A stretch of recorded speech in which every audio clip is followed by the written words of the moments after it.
तो पिछली क्लास में मैंने गुणनखंड से रिलेटेड न्यूमेरिकल कराया था। आज गुणनखंड के टॉपिक को आगे बढ़ाते हुए आज दूसरे अलग अलग टाइप के न्यूमेरिकल करने की कोशिश करेंगे कि किस तरीके से वैसे न्यूमेरिकल को सॉल्व करते हैं।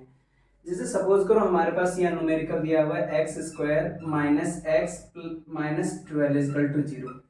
ये इक्वेशन दिया है तो मुझे इसको सॉल्व करना है। तो किस तरीके से सॉल्व करेंगे, देखो कोई भी नंबर जिसके आगे या ये जैसे ये हमारा अरेंज हो रखा है अकॉर्डिंग टू घटते क्रम, पावर के घटते क्रम के हिसाब से अरेंज हो रखा है और ये एक द्विघात समीकरण है।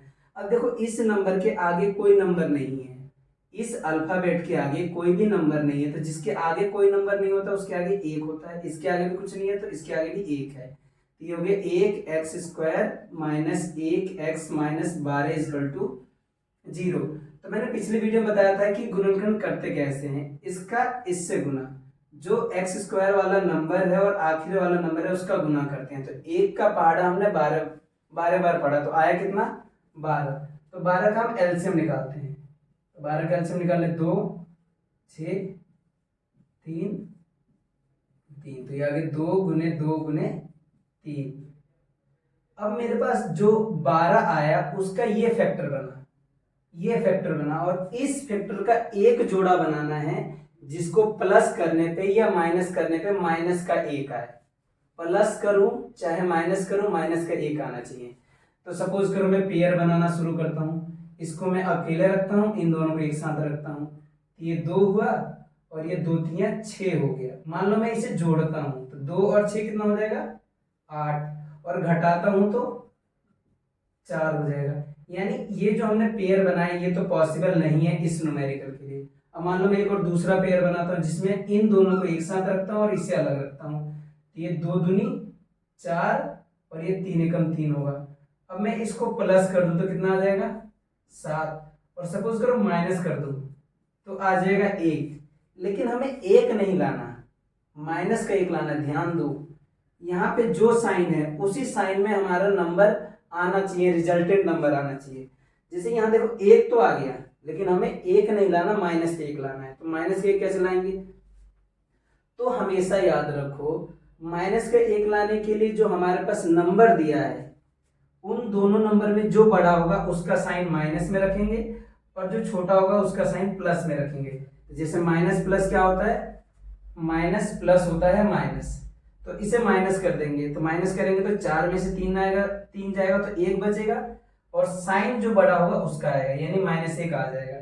तो हमने जो ये जो बीच वाला है टर्म है उसे तोड़कर क्या लिख दिया, माइनस का 4x प्लस 3x। तो यहाँ पे हम वही करेंगे।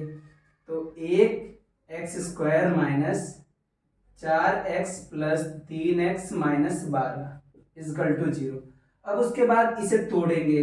तोड़ना कैसे होता है, जैसे ये 1 है फिर x गुने x है, 1 गुने x माइनस, इसको तोड़ेंगे तो 2 गुने x प्लस 3 गुने x माइनस 12 को तोड़ेंगे कैसे, 12 का एलसीएम निकालेंगे। जैसे यहाँ निकाल रखा है तो क्या आया 2 गुने 3 बराबर 0।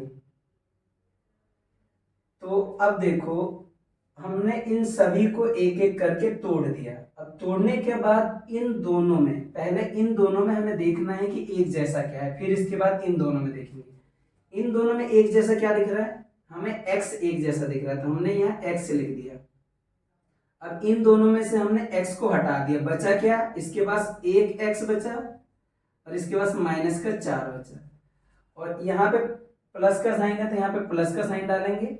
फिर इन दोनों में देखो क्या सेम आ रहा है, इन दोनों में ये 3 जो है दोनों में सेम आ रहा था, हमने 3 लिख दिया। फिर मैंने इन दोनों में से 3 को हटा दिया तो इसके पास बच गया x माइनस 4।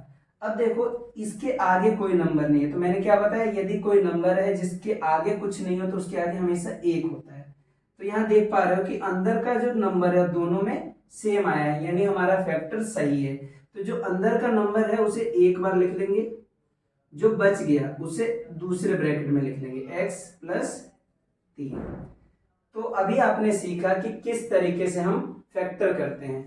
फैक्टर करने के लिए सिंपल सी बात है कि ध्यान क्या रखना होता है कि जो बीच वाला टर्म है, बीच वाला टर्म मतलब समझ रहे हो, ये वाला जो भी हम जोड़ा बनाए उसको प्लस या माइनस करने पर ये वाला बनना चाहिए विथ साइन।